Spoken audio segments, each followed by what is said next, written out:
Kebahagiaan Kristiani sejati bukan individualistis, tetapi altruistis.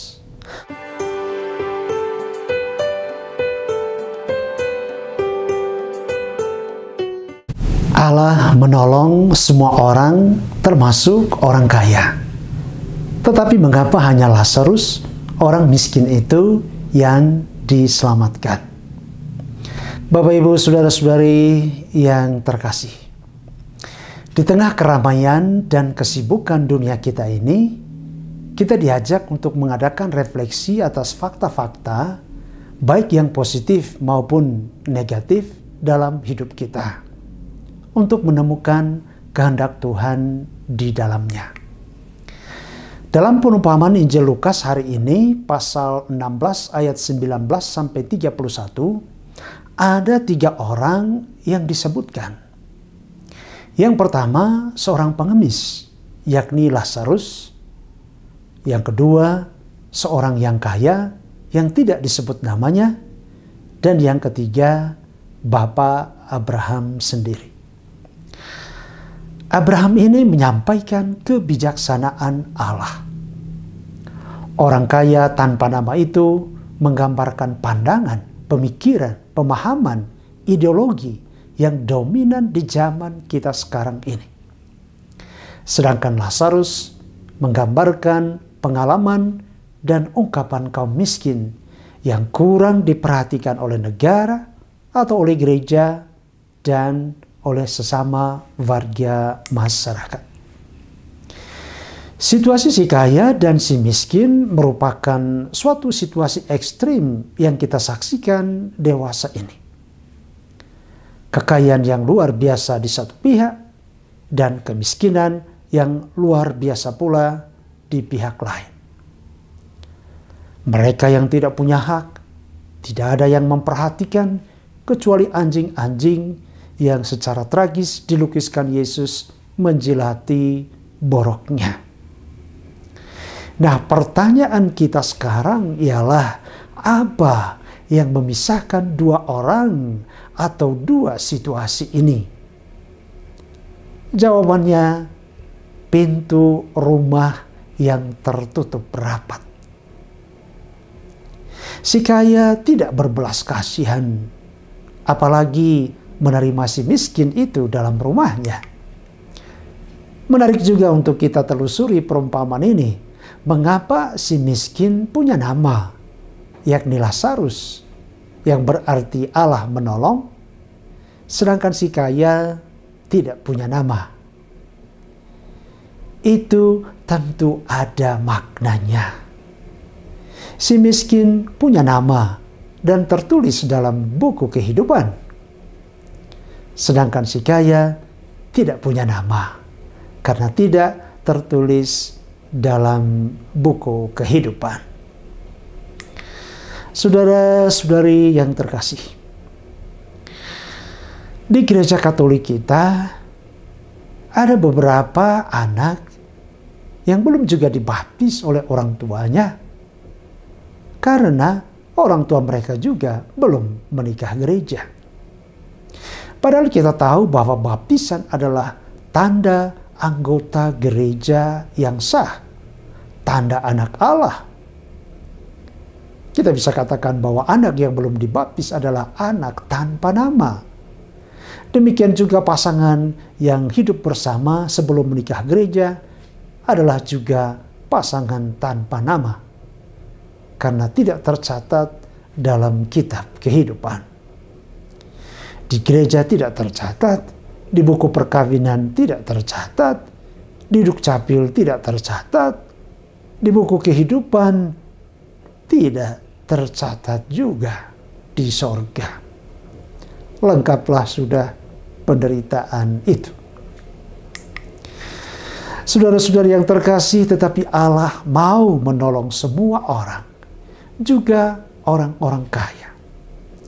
Kalau saja si kaya mau menolong si miskin, Allah akan menulis juga nama si kaya dalam kitab kehidupan. Tetapi sayang, si kaya itu sendiri tidak mau namanya tertulis di buku kehidupan, karena ia menutup pintu rumahnya. Diceritakan dalam Injil tadi, si miskin mati lebih dahulu karena kondisi hidup tak mampu memperpanjang hidupnya. Langsung dibawa malaikat-malaikat ke pangkuan Abraham. Nah, ini sebenarnya suatu peringatan bagi si kaya. Ketika si miskin masih hidup dan berada di depan rumahnya, tersedia kesempatan bagi dia untuk beramal.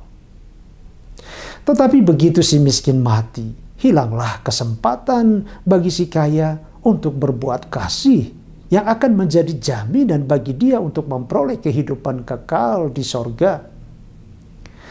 Karena si kaya menutup pintu rumah dan pintu hatinya untuk berbuat kasih, maka pintu sorga tertutup pula bagi dia. Di dunia engkau telah bersenang-senang, Lazarus menderita, kata Bapak Abraham. Kini Lazarus bersenang-senang dan engkau menderita. Itulah keadilan Allah. Saudara-saudari terkasih, setiap agama yang benar dan baik pasti mengajak segenap pemeluknya untuk dalam hidupnya bersikap dan berbuat baik terhadap sesama. Untuk saling menolong, saling berbagi, saling bertanggung jawab. Sebab Allah menciptakan manusia untuk dibawanya kepada kebahagiaan segenap umat manusia. Bukan hanya kebahagiaan orang tertentu saja. Dalam perumpamaan Yesus hari ini, kita diingatkan untuk makin memahami dan menyadari ajaran Injil untuk menentukan dan melaksanakan sikap dasar kita sebagai orang Kristiani sejati, yakni cinta kasih. Kebahagiaan Kristiani sejati bukan individualistis, tetapi altruistis. Selalu disertai keinginan agar sesama kita, siapapun itu, juga berbahagia. Individualisme atau lebih tepat egoisme, itulah latar belakang sikap dasar si kaya dalam perumpamaan Injil Lukas. Meskipun ada kesaksian para nabi seperti Musa, dia tidak bersedia mendengarkan dan melaksanakannya di dalam kehidupannya.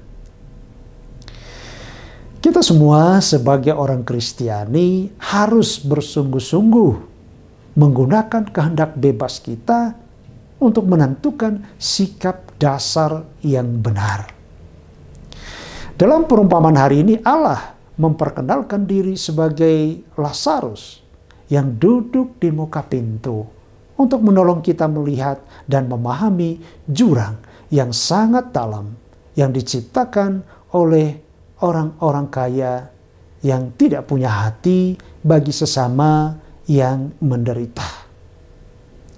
Yesus sendiri adalah wajah kerahiman Bapaknya.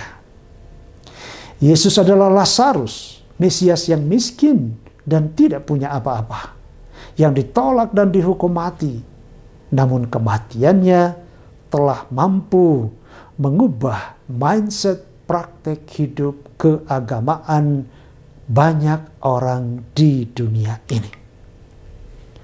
Orang kaya yang dianggap orang sebagai yang diberkati Tuhan tidak memperoleh kehidupan kekal di sorga apabila ia menutup pintu rumah dan menutup pintu belas kasihannya kepada sesama yang menderita.